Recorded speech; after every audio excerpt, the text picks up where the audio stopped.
Hi, this is Alex from phpacademy.org, and this is a video tutorial for the new Boston.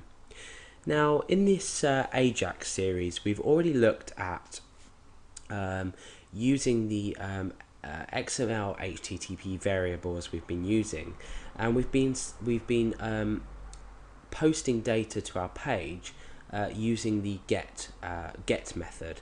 So we've been picking data up in our include file using $_get. Now what if we want to send post data through to another file? So we're going to do exactly the same format as we've done before, but this time we're going to create a little program, or script rather, that allows us to have an input box on the page and a submit button. Now when the user clicks this submit button, we're going to be transferred, obviously using Ajax, to update.inc.php. And what this is going to do is it's going to insert a piece of data, if you like, into the database. So let's first of all have a look at the database structure and what we're actually going to be doing here. So ID, we can ignore this for now. This is a primary key and it's auto increment. So if you're following along this tutorial and you want to create this table, we've got the database called Ajax, the table called data, and inside of this we've got the ID and data field.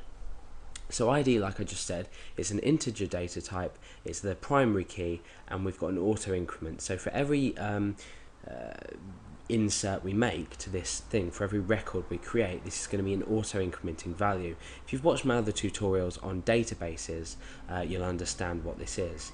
If not, go back and have a look at them. So data is just simply going to be the just a string of data. It will literally just be a string of data. So this example is just going to demonstrate how to input something onto there, and then hopefully you can come away from this knowing how to use this post method through Ajax, and you can incorporate this into your own website with posting data. Okay, so the first thing we're going to do is design our form. So let's go back over to our index.php file and we'll start to create a rough outline of our page. So here we've got our root HTML tags, then our head tag, and then our body tag. So inside head we're going to be putting the function that's actually going to update the database. Well, it's going to call Ajax and then post the data to this update.inc.php. So we're going to transfer data from the form to this function, or call this function, which is going to pick up this specific field on the form using the get element by ID in JavaScript, and then we're going to get the value of that form and submit it through. So that's just a rough outline of what we're going to be doing. So first of all, we're just going to create an area where we will eventually write our Ajax into. So we've got script type, and we'll end the script there. Remember, the type is text JavaScript because Ajax is essentially JavaScript and XML.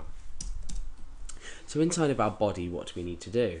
Well, the first thing I'm going to do is just simply create a label. So I'm going to say insert. So I'm going to say insert, and then I'm going to create an input field with a type text. The name of this is going to be let's call it insert text.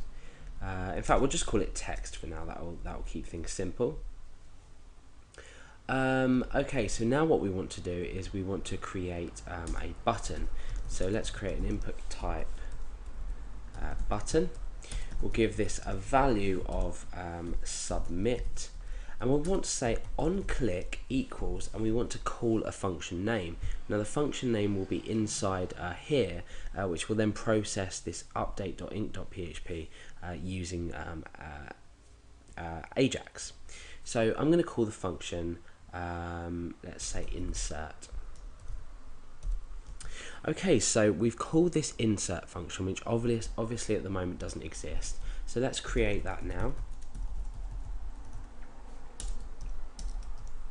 Okay, so just to give you an idea of what this program, how this is going to work, what we're going to do is we're going to make an alert quickly just to check that this function is being called properly.